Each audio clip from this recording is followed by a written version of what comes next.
guys, welcome back to our vegan channel. I've got a great recipe for you today. It is for peanut butter cakes with a chocolate glaze on the top. I'm even going to throw in some sprinkles because it's a holiday. Easter's coming up this Sunday. This is one of the dishes that I'm going to be making.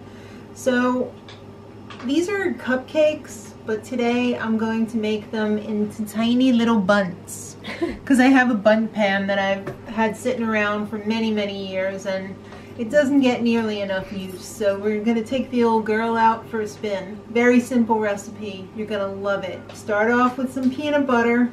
I've got 1 cup of peanut butter in here. Here's a little tip. I measured mine with my kitchen scale, and then you don't have to clean out the measuring cup. It doesn't get all disgusting. I'm going to put the exact amount. It's 266 grams. Oh, and my oven's all ready to accept the pan of peanut butter cakes. Better get to work. I know. So the original recipe calls for oil, but we're not all about that life. We really like the taste of peanut butter and banana together. So we're going to use a banana instead of oil. If you don't like the taste of banana, you could try some apple sauce. Unsweetened applesauce will work really well and will be more flavor neutral.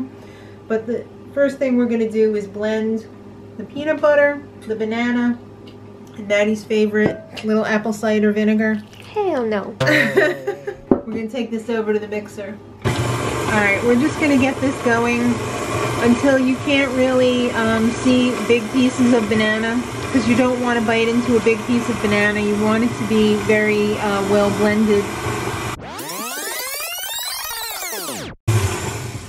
You could also mash it with a fork beforehand, and that will get it nice and smooth.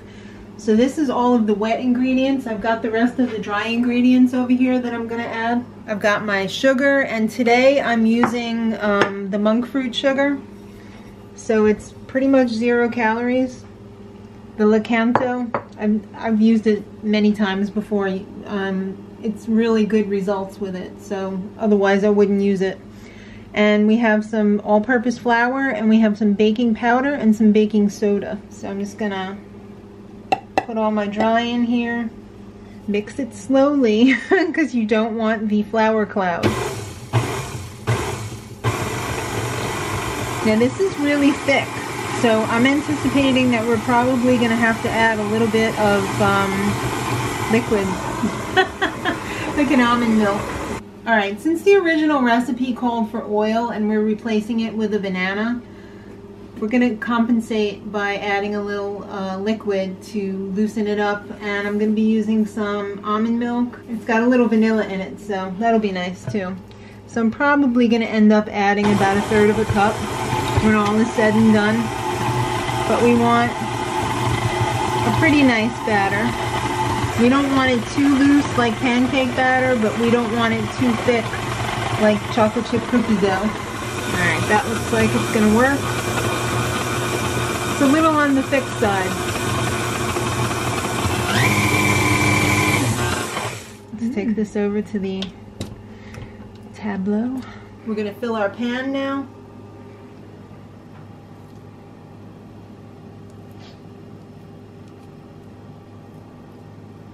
I don't anticipate this rising that much, so I don't think it's cupcake rules. I think it's more of almost full, not 3/4 full. A little bit more than 3/4, less than completely. Did you put anything on the pan?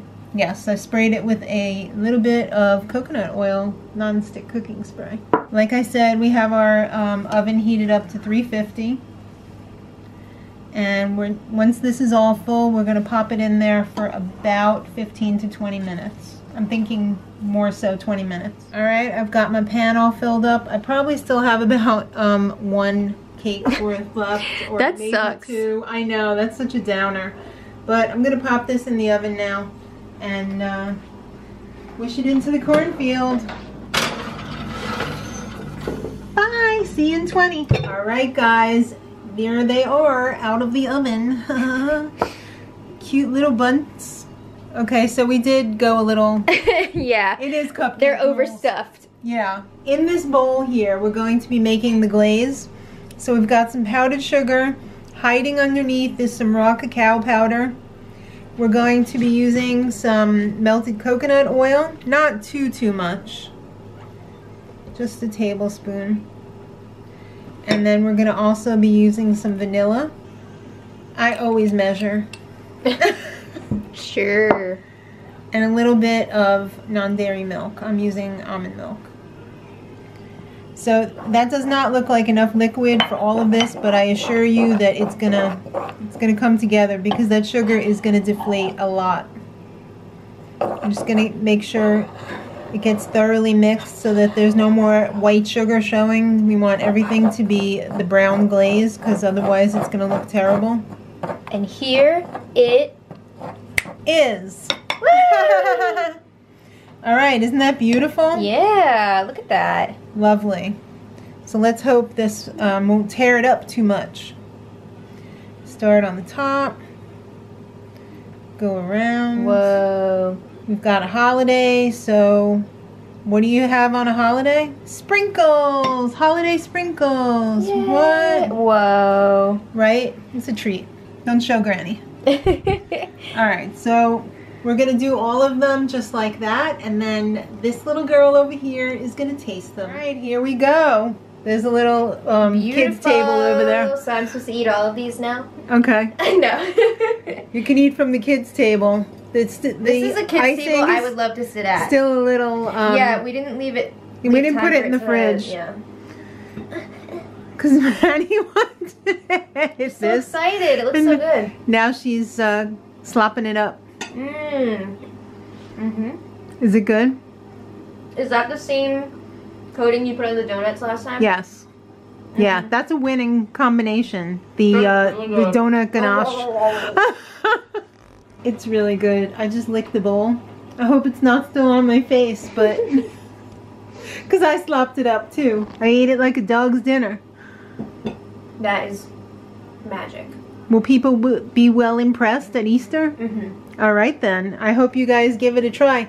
It was so easy and fast. It was really simple to put together, yeah. Yeah, and impressive. We love that. And it looks like you got it at a bakery. Your home vegan bakery. Thumbs up if you liked it. Subscribe for more, and until next time, much love.